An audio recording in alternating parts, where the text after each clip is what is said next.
The first thing I noticed was her smile. It wasn't relief, not grief, it was performance. We were sitting in the courtroom, hardwood floors, cold light. No one made eye contact with me except the bailiff, who nodded like he pitied me. 12 years of marriage, she told the court. She cried when she said it. Her lawyer called me unstable, said deployments had changed me, said I left her alone with no support, said the house, the car, the alimony, $8,000 a month, was owed to her for putting up with me. She never looked at me when she said those words. I did not speak. Not yet. The judge was already nodding, flipping through her lawyer's packet. The smell of smug cologne and courtroom sweat filled the air, the kind that clings to old wood and bad lies. "Do you have anything to add, Mr. Ward?" the judge asked me. I stood, reached into my jacket, and handed him one paper, just one. He read it, paused, then slowly looked up, his voice suddenly cold. "Marshal, lock down this courtroom, immediately." Her lawyer dropped his pen. She finally looked at me, and I smiled back. It started 5 months before, 5th tour, last deployment. I came home early, quiet, unannounced. Her car wasn't in the driveway at 10:47 p.m. The house was dark. Our dog didn't bark. She wasn't home.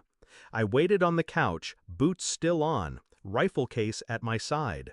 She walked in at 1:06 a.m. Makeup smudged, her hair different from the morning.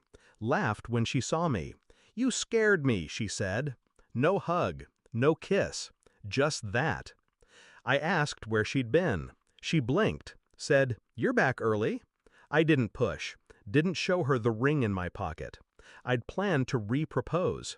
12 years, 2 miscarriages, 1 silent war between us. I thought we were both tired of fighting.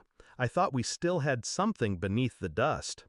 But in her eyes, I saw it, the detachment, like she had already packed her feelings away. That night, she showered in silence. Her phone buzzed 4 times. I watched the screen light up with a name I didn't recognize. Not her sister, not her friends, just a man's name I'd never heard.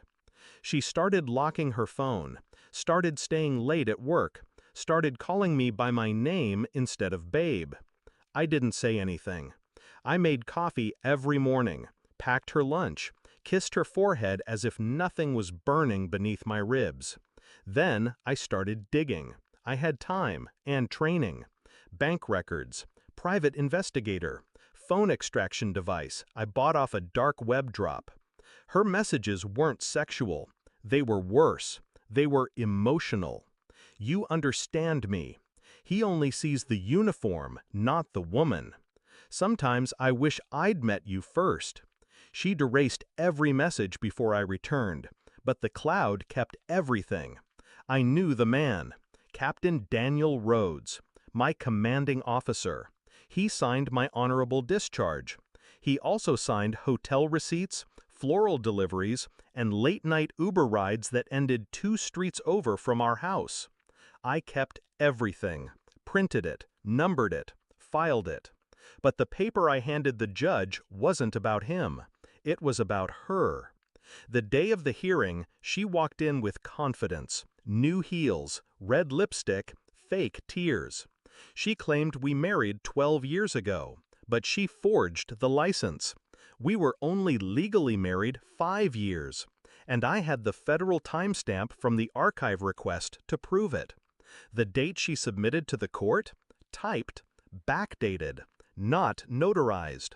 The real marriage certificate? Signed in Vegas 7 years after she claimed. It changed everything. The judge's expression told the story before he spoke. "Marshal," he said, "seal this courtroom. Detain the petitioner for fraud, and call JAG." Her face crumbled. The lawyer scrambled. I just sat, hands folded, quiet. She turned to me. "What did you do?" she gasped. I stood, walked over, placed a copy of the real certificate on the desk beside her. I let you talk first. She was removed in cuffs, not for cheating, not for leaving, but for lying under oath and attempting to defraud a government pension. I watched her heels clack against the marble as the guards let her out. Her eyes begged. I didn't flinch. Daniel Rhodes? Already under investigation. I'd sent everything, texts, receipts, dates, to Internal Affairs weeks before.